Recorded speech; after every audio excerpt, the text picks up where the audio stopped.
Face to Face at ang pinag-uusapan po natin ngayong umaga ay ang reklamo po ng isang ina laban po sa sarili niyang anak na sinasabi nga daw pong black sheep ng kanilang pamilya at pinatunayan naman po ng isa pang anak at ito nga pong isyong pinag-uusapan natin ngayon talagang narinig na natin ang panig ng ate at nung nanay at kasama naman po natin ngayon ang kinakasama ni Jeneline na si Ryan. Balikan ko lang, Ryan, saan kayo nagkakilala ni Jeneline? Sa party po. Sa party? Saan ang party na yan? Circle po. Oh, doon kayo nagkakilala. Ay, parang napapangiti pa si Ryan. So doon kayo nagkakilala. Apo. Ano ang trabaho mo, Ryan? Dati po contraction. Oh, pero gaano katotoo na kasi kanina nabanggit ni Ate Jennifer na merong naging punto ng buhay ni Jeneline na siya ay nakulong dahil siya ay nag-shoplift. Ang alam din namin, ikaw ang kasama niya noon. Kagustuhan niya po yun. Gas Bakit? rin po ulo na ito pag ginaawat ko. Laka.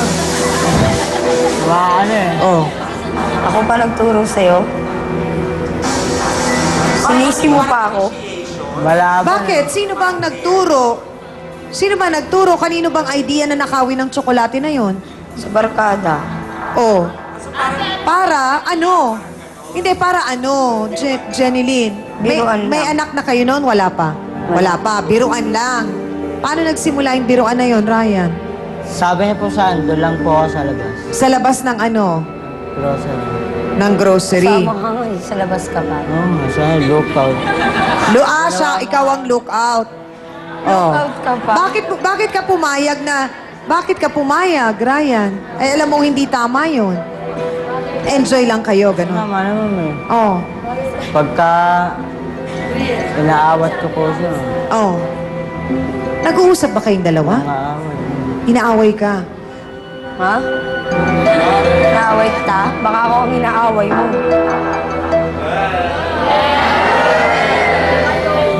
So, sino ba talaga ang umaaway sa kung sino? Wala kang nga sariling pag-iisip nito.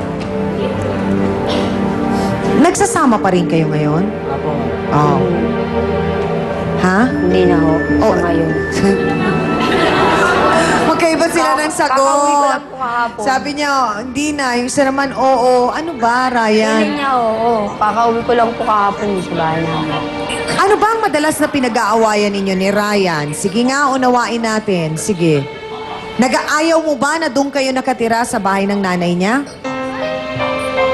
Gusto rin, kaso talagang pinaghihiwalay na talaga kami ng ano. Nino, Ganun niya. ayaw ba ng nanay mo, Ryan, kay... Gusto po Jeneline?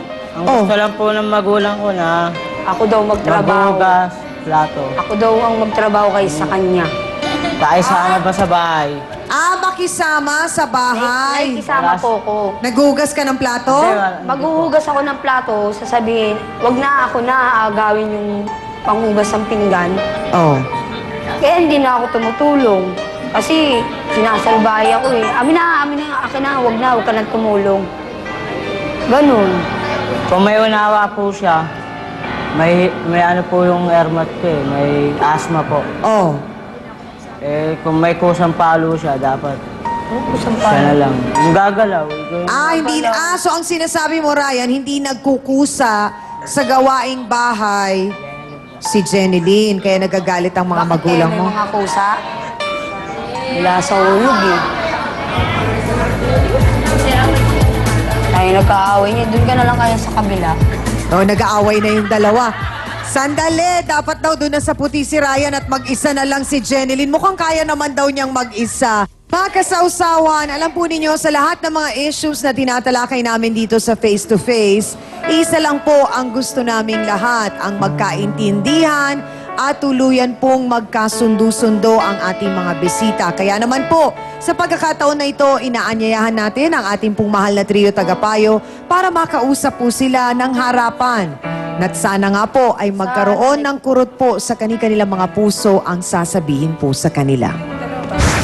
Ano ang Yung ginagawa pa sitwasyon rin yun na, ibig sabihin guys, tinatapos nanay nyo mo, na yan. ng tatay mo? Ano Patay yun? na rin po yata kasi bata. Para po sa anak namin. Hindi naman. Hindi naman. Balak Gusto nyo. ko rin siya paasalan. Tapos ngayon, ano yung sinasabi niya na ayaw kayong papag-asawahin ng nanay niyo? Totoo ba yun? Naiinis lang po yun kasi Bakit yung mga asawa ng kapatid mo? May mga anak. May anak na Pero isa. sabi naman nyo, meron naman daw siyang balak pakasalan. Later on, magpakasal kayo. Sabi ko nga sa nanay mo, matulungan, magpakasal kayo, ha? Sana po sa ating mga bisita nakatulong po sa inyo yung naging counseling na binigay po ng ating mahal na trio tagapayo. Meron pa rin po silang mga huling habilin or mga huling payo para po sa inyo. Sana po pakinggan ninyong mabuti ito at sana makatulong din po sa inyo.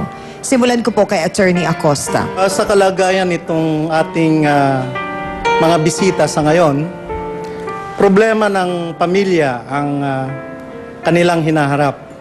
Mayroon kasing kasabihan na turuan ang bata sa landas na dapat niyang lakaran upang kung tumanda man siya ay hindi niya bibitawan.